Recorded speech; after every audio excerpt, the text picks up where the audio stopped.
With the 2208 release of SAP S/4HANA Cloud, another great feature has been delivered in the area of basic transportation management, allowing you to now include the dangerous goods classification of the products you transport in the context of charge calculation, meaning that, for example, your carriers could be attracting an additional charge because you're asking them to transport a dangerous good, which might in turn require them to use a particular resource, a special handling procedure to cater for that specific requirement.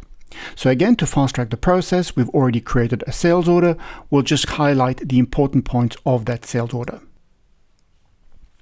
Again, we have selected an appropriate shipping condition that tells the system that a freight unit is to be created when we save the sales order, and also that this freight unit is going to be planned internally in basic transportation management in SAP S/4HANA Cloud. We have also indicated a relevant Incoterm, and if we look at the items that we are selling in this particular sales order, we have 2 items.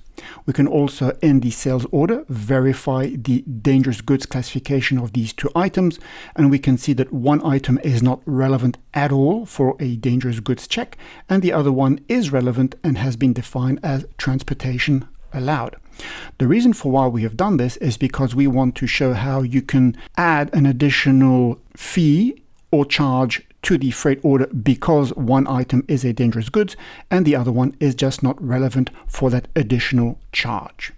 To fast track the whole process, the freight unit obviously has been created. We've also used the transportation cockpit to plan that freight unit to a freight order, and this is the freight order that we have created for the transportation of that freight unit. Right off the bat, if we go to the items, we can see that the dangerous goods indicator has been propagated from the sales order to the freight unit to the freight order, and those 2 items that we had in the sales order are again depicted here. One is not relevant for dangerous goods check, and the other one is relevant and has been defined as transportation allowed.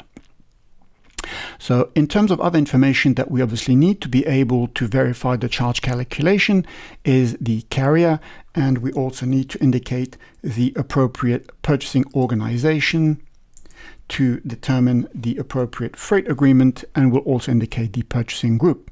We can then go to the charges tab, and here command the calculation of charges. And what we can see is that of interest are these 2 lines, dangerous goods fee. So first of all, why do we have them appear twice?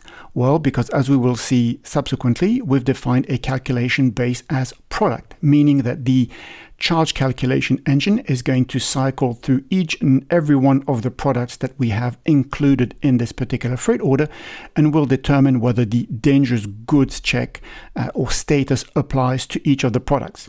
And if it does, it'll then kickstart the charge calculation as we've defined it in the freight agreement. In this case, we have defined a absolute, a fixed rate, if you like, meaning that if we do have a dangerous goods, we want to apply a fixed fee of $100, which is what has happened here. And the other item, as we can see here, the other product that is the charge calculation has cycled through has determined that it obviously wasn't a dangerous goods, which has then not levied this $100 onto our freight order. We can also look at the details of both of these lines, and what we can see is, especially if we go to the basic data, we can see the resolution base, which is product, as I mentioned. So the charge calculation cycles through each and every one of the products.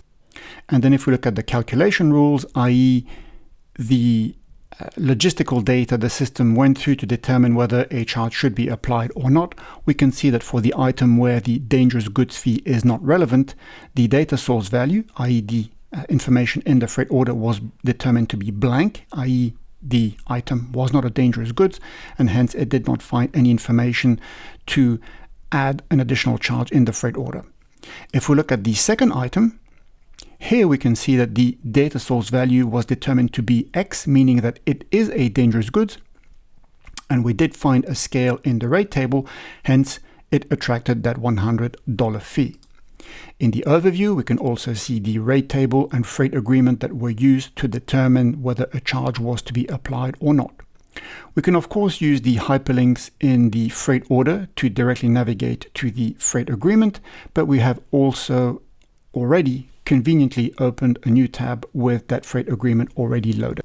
So let's look at the relevant data in the freight agreement that we needed to set up in order to be able to have this dangerous goods charge being applied onto the freight order.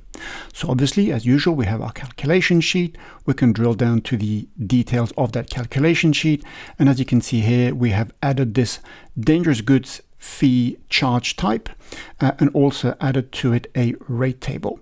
So let's go and select this dangerous goods fee charge, and in terms of information we can see the information that we already saw in the freight order, namely being the calculation resolution base of product, but it could also have been something else.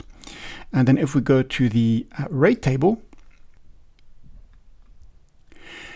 in terms of scale, we've kept it very simple, meaning that we have only used the calculation base of dangerous goods, i.e. it's very binary. If the item is a dangerous goods, we apply a charge. If it's not, we just don't. But of course, the system is quite flexible, and you could have added additional parameters such as, for example, the weight or the destination to determine a finer charge to the freight order. And then if we look at the dates and values, this will tell us exactly the charge to apply in the event, as you can see here. So we have the dangerous goods indicator. As I said, it's very binary. It's either on or off. And in this case, what we have done is we have said that if it is on, i.e. it has an X, as we saw in the freight order, then we apply a fixed rate of $100. But again, as I said, it could have been quite flexible in that you could have had additional parameters to determine a finer dangerous goods fee to apply to your freight orders. So there we go. Again, really great and powerful addition in the area of charge calculation for basic transportation management in SAP S/4HANA Cloud.